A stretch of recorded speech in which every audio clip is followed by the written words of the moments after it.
আমি দীপানন্দা কিচেন থেকে বলছি। দর্শক বন্ধু, আপনাদের সকলকে স্বাগত জানাই। আজকে আমি একটা রেসিপি নিয়ে এসেছি, লাউ চিংড়ি করে দেখাবো। এটা আপনাদের নিশ্চয়ই ভালো লাগবে। আসুন এটার মধ্যে কি কি লাগছে দেখাই। আধা কিলো লাউ নিয়েছি, আর চিংড়ি মাছ নিয়েছি 250। এটা অতটা দেবো না, অল্প করে দেব। আর মটরশুঁটি নিয়েছি, টমেটো নিয়েছি, আর ফোড়নের জন্য গোটা জিরে, তেজপাতা, শুকনো লঙ্কা, হলুদ আছে 1 চামচ, 1 চামচ ধনে পাউডার, 1 চামচ জিরে পাউডার।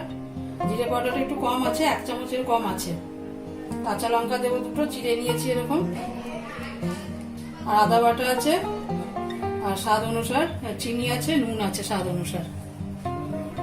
তো এখন আমি ওই লাউটা সেদ্ধ করে দেখাবো।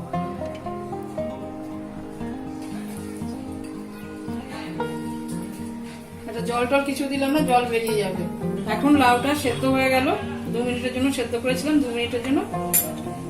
আর আমি এটাতে তেল ঢালবো কড়াইতে, এটা ফরচুন তেল, খুব ভালো তেল। আর আমি অল্প মশলা দিয়ে রান্না করি, বেশি তেল দিই না। মটরশুঁটিটা একটু ভেজে নেব অল্প করে।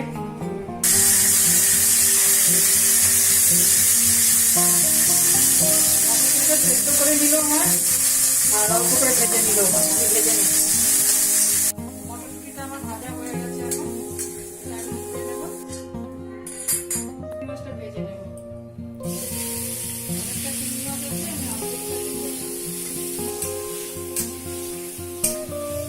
লাউটা সেদ্ধ করে নিয়েছি, মটরশুঁটি একটু ভেজে নিয়েছি, চিংড়ি মাছ ভেজে নিয়েছি। এখন আমি মশলাটা করব। আমি সিম্পল মশলা দিয়ে রান্না করি। জিরে দিলাম, শুকনো লঙ্কা দিলাম, তেজপাতা দিলাম, আদা দিয়ে দেব, আদা বাটা, হলুদ দিয়ে দেব,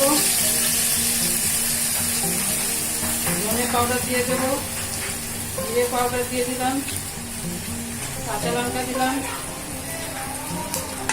আমি কাঁচা লঙ্কা দিয়েই করবো, শুকনো লঙ্কা দেবো না। টমেটো দিয়ে দিলাম। মশলাটা হয়ে গেছে। এখন আমি লাউ আর মটরশুঁটিটা দিয়ে দিলাম।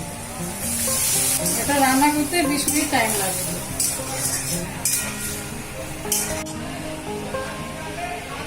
স্বাদ অনুসার নুন দিয়ে দিলাম। দর্শক বন্ধুরা, আমার এই রেসিপিটা যদি খুব ভালো লাগে আপনাদের, একটা লাইক করবেন, শেয়ার করবেন, আর সাবস্ক্রাইব করবেন। এখন আমি চিংড়ি মাছটা দিয়ে দিচ্ছি, অর্ধেকটা দেবো, যা নিয়েছিলাম।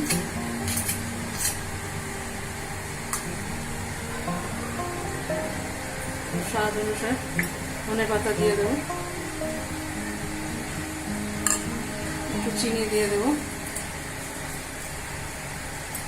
এটার মধ্যে আমি লঙ্কা পাউডার দিইনি, কাঁচা লঙ্কা দিয়ে রান্না করছি। লাউ চিংড়িটা হয়ে এসছে, আর একটু হবে, আর 2 মিনিট 1 মিনিট পর নামিয়ে নেব। এখন আমার লাউ চিংড়িটা হয়ে গেছে। এখন এটা নামাবো আমি।